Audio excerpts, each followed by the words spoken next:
نحمده ونصلی علی رسولہ الکریم اما بعد فاعوذ باللہ من الشیطان الرجیم بسم اللہ الرحمن الرحیم۔ محترم سامعین، ایک مختصر واقعے کے ساتھ آپ سب دوستوں کے سامنے حاضر ہوا ہوں۔ واقعہ مختصر ہے لیکن بڑا پیارا واقعہ ہے، خوبصورت واقعہ ہے، توجہ سے سن لیجئے۔ اور جو احباب نئے ہیں اور انہوں نے میرے چینل کو سبسکرائب نہیں کیا تو پلیز میرے چینل کو سبسکرائب کیجئے اور لائک کیجئے اس ویڈیو کو اور آگے شیئر ضرور کریں۔ جزاکم اللہ خیر، احسن الجزاء۔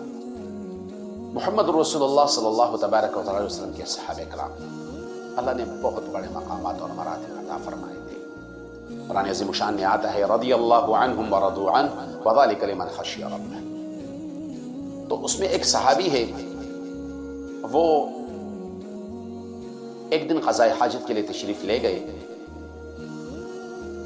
تو وہاں پر اس نے دیکھا کہ ایک چوہے کو جو بل سے نکلا اور ایک دینار اٹھا کر لایا اور رکھ دیا کہ دوبارہ چلے گیا، دوسرے دینار میں اٹھا کر لا کر دیا اور پھر تیسرا چوتھا، تقریباً 18 دینار ہو گئے۔ یہ صحابی جب فارغ ہو گئے تو انہوں نے دیناروں کو اٹھایا اور آئے محمد رسول اللہ صلی اللہ تبارک و تعالی وسلم کے دربار میں۔ ہم تو آج کل رزق کے پیچھے بھاگتے ہیں کہ بھئی ہمیں رزق کہاں سے ملے گا، کس طرح پیسہ کمائیں گے، کس طرح کسی مسلمان کا حق آئیں گے، لیکن غیبی مدد کون کرتا ہے؟ اللہ کریم کرتا ہے۔ غیب سے امداد کون فرماتا ہے؟ اللہ کریم فرماتا ہے، کیونکہ یہ تو اللہ رب العزت کا وعدہ ہے۔ یہ قرآن میں اللہ نے فرمایا ہے وَمَن يَتَّقِ اللَّهَ يَجْعَل لَّهُ مَخْرَجًا وَيَرْزُقْهُ مِنْ حَيْثُ لَا يَحْتَسِبُ۔ ایسی جگہ سے اللہ تعالیٰ رزق نصیب فرما دے گا نا کہ جہاں تمہارا گمان بھی نہ ہو، سوچ بھی نہ ہو، ایسی جگہ سے اللہ تعالیٰ رزق نصیب فرما دے گا۔ تو صحابی رسول کو 18 دینار جب جمع ہو گئے تو آئے محمد رسول اللہ صلی اللہ علیہ وسلم کے دربار میں۔ اور صحابہ کرام کی ایک عادت ہوتی تھی کہ وہ کبھی بھی نبی کریم صلی اللہ تبارک و تعالی وسلم سے بغیر پوچھے بات نہیں کرتے، کام نہیں کرتے۔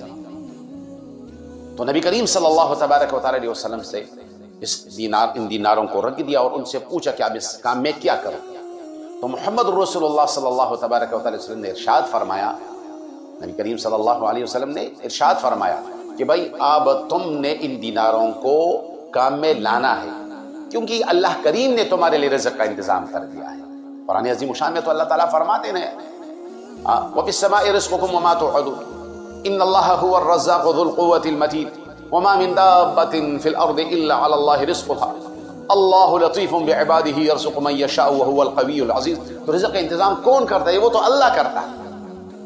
تو ہمارا یقین اللہ کی ذات پر آ جائے، ہمارا بھروسہ اللہ کی ذات پر آ جائے، غیر سے ہمارا بھروسہ ختم ہو جائے، کٹ جائے، ختم ہو جائے، ہم اللہ پہ بھروسہ کریں۔ بڑا پیارا واقعہ ہے، تو اس سے ہمارے ایمان اور بھی مضبوط سے مضبوط تر ہو جائیں گے کہ اللہ کس طرح صحابہ کرام کی غیبی مدد فرماتے تھے۔ تو یہ کیوں فرماتے تھے؟ کیونکہ وہ اللہ پہ بھروسہ رکھتے تھے، اللہ کریم پہ بھروسہ رکھتے تھے، وہ غیر پہ بھروسہ نہیں رکھتے تھے۔ تو آج ہم بھی یہ عہد کر لیں کہ ہم رزق کے معاملے میں اللہ پہ بھروسہ رکھیں گے اور ہر معاملے میں، ہر کام میں ہم اللہ پہ بھروسہ رکھیں گے۔ پھر دیکھ اللہ کس طرح انتظام فرماتے ہیں۔ اللہ کریم عمل کرنے کی توفیق عطا فرمائے۔ وما علینا الا البلاغ۔ اپنا خیال رکھیے گا۔ جزاک اللہ خیر۔